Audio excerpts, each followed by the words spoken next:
Hi everyone, this is Sammy Stroud, and this is my reflection video for the things that we read this week. For the first question, I think yes, to some extent the authors provide reasonable evidence that environmental racism happens disproportionately to communities of color.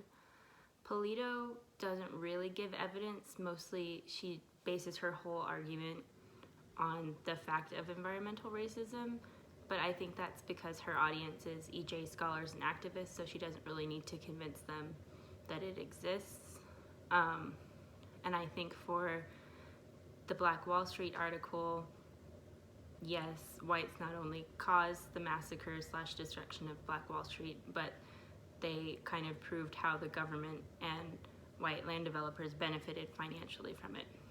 And I think the Bullard article is probably the most convincing, just because the numbers show the correlation of solid waste sites and where Black-brown communities are located.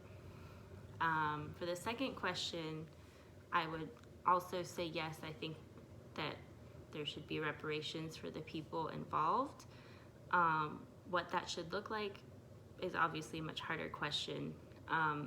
For the destruction of Black Wall Street, I think first of all there should be something financial, enough for them to rebuild it, and some sort of protections against buyouts. There should also be some sort of mental health support, I think, for survivors and their descendants, and probably conviction and punishment of the people who started the riots. For Houston, I think it gets a little bit tricky because yes, you could make some sort of calculation, like what does it cost to have your health negatively impacted by living next to a solid waste site. But ultimately, when people are getting like years taken off their lives, I don't know if you can really put a price on that. Then you could also move solid waste sites to predominantly white neighborhoods, but as these neighborhoods tend to be wealthier, the residents would have the financial capability to move, and I think over time these neighborhoods would return to being predominantly Black and brown. So I think if we're really looking for a way to truly repair the harm that's been done to the communities, it has to somehow involve dismantling the entire system of oppression that led to the harm being done in the first place. So this is more along the lines of the thinking shown by Polito, who showed how, how the devaluation of Black and brown bodies is inherent to racial capitalism.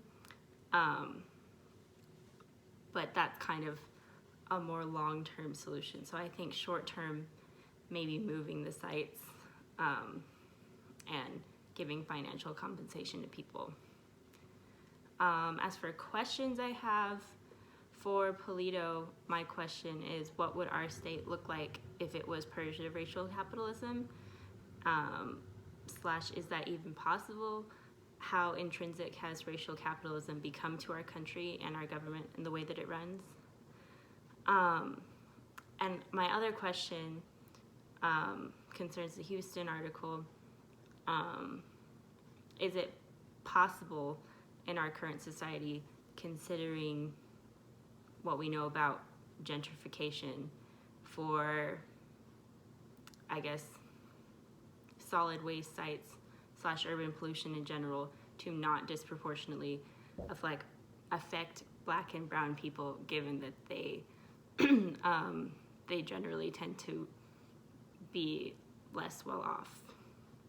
And yeah, that is my reflection.